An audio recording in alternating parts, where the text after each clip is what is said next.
નમસ્કાર ખેડૂત મિત્રો, સ્વાગત છે બધા મિત્રોનો મારી યુટ્યુબ ચેનલમાં. હું છું આપનો મિત્ર ભાવિક વઘાસિયા.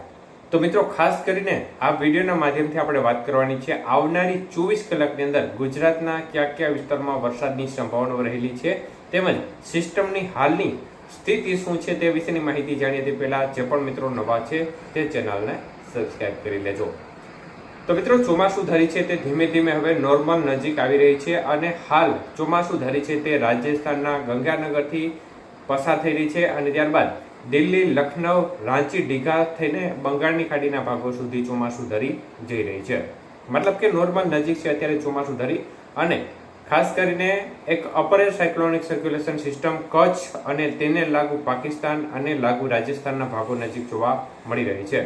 તો આ સિસ્ટમની અસરથી છૂટો છવાયો વરસાદી માહોલ યથાવત છે. છેલ્લા 4-5 દિવસથી આ સિસ્ટમ ગુજરાત નજીક જ જોવા મળી રહી છે અને તેનો લાભ છે તે પણ ગુજરાતના અનેક વિસ્તારોને મળ્યો છે.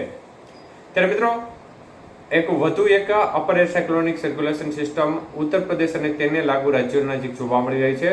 તો મુખ્યત્વે અત્યારે જોવા જઈએ તો છેલ્લી 24 કલાકની અંદર દક્ષિણ ગુજરાતના ભાગોમાં વરસાદના આંકડા છે તે વધુ રહ્યા હતા અને 3 ઇંચ સુધીના વરસાદના આંકડા અમુક સેન્ટરોમાં જોવા મળ્યા છે. અનેક સેન્ટરોમાં 1 થી લઈ અને 2 ઇંચ સુધીનો વરસાદ પણ જોવા મળ્યો છે. સૌરાષ્ટ્રના ભાગોમાં પણ છૂટાછવાયા ઝાપટા સ્વરૂપે વરસાદની ગતિવિધિ જોવા મળી છે, જેમાં રાત્રિ દરમિયાન ખાસ કરીને અનેક વિસ્તારમાં જોરદાર ઝાપટાને સ્વરૂપે વરસાદની ગતિવિધિને કારણે 1-1.5 ઇંચ સુધીના વરસાદના આંકડા છે તે સૌરાષ્ટ્રના ભાગોમાં પણ જોવા મળી રહ્યા છે. અન્ય તરફ મધ્ય પૂર્વ ગુજરાત, ઉત્તર ગુજરાત અને કચ્છના ભાગોમાં પણ ઝાપટારૂપી વરસાદની ગતિવિધિ જોવા મળી રહી છે.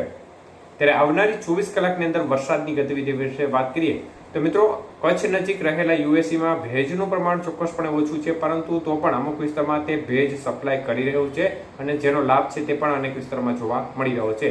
ત્યારે આવનારી 24 કલાકની અંદર દક્ષિણ ગુજરાતના તમામ ભાગોમાં વધઘટ સાથે વરસાદની ગતિવિધિ જોવા મળે તે પ્રકારની શક્યતાઓ છે. એટલે ઝાપટાથી માંડી હળવો મધ્યમ વરસાદ દક્ષિણ ગુજરાતના છૂટાછવાયા ભાગોમાં ચાલુ રહેશે.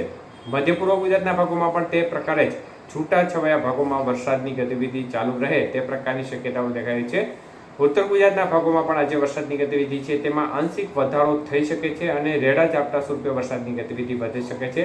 ઉત્તર ગુજરાતના બધા બાજુ મતલબ કે બધી બાજુના વિસ્તાર છે તેમાં છૂટાછવાયા ઝાપટા સ્વરૂપે વરસાદની ગતિવિધિ જોવા મળશે. સૌરાષ્ટ્રની વાત કરીએ તો સૌરાષ્ટ્રના ભાગોમાં ગીર સોમનાથ, અમરેલી, ભાવનગર, રાજકોટ, મોરબી, સુરેન્દ્રનગર અને બોટાદ જિલ્લો છે તે ભાગોમાં ઝાપટારૂપી વરસાદની ગતિવિધિ ચાલુ રહેશે. હળવો મધ્યમ વરસાદ પણ આ ભાગોમાં ક્યાંક ક્યાંક જોવા મળી શકે છે. અન્ય ભાગોમાં પણ રેડા ઝાપટાનું પ્રમાણ સારું એવું જોવા મળશે, જેમાં સૌરાષ્ટ્રના કાંઠા વિસ્તારો છે તેમાં રેડા ઝાપટાની ગતિવિધિ થોડી વધુ રહી શકે છે. કચ્છના ભાગોમાં પણ છૂટાછવાયા ભાગોમાં ઝાપટા સ્વરૂપે વરસાદની ગતિવિધિ અમુક છૂટાછવાયા ભાગોમાં જોવા મળશે.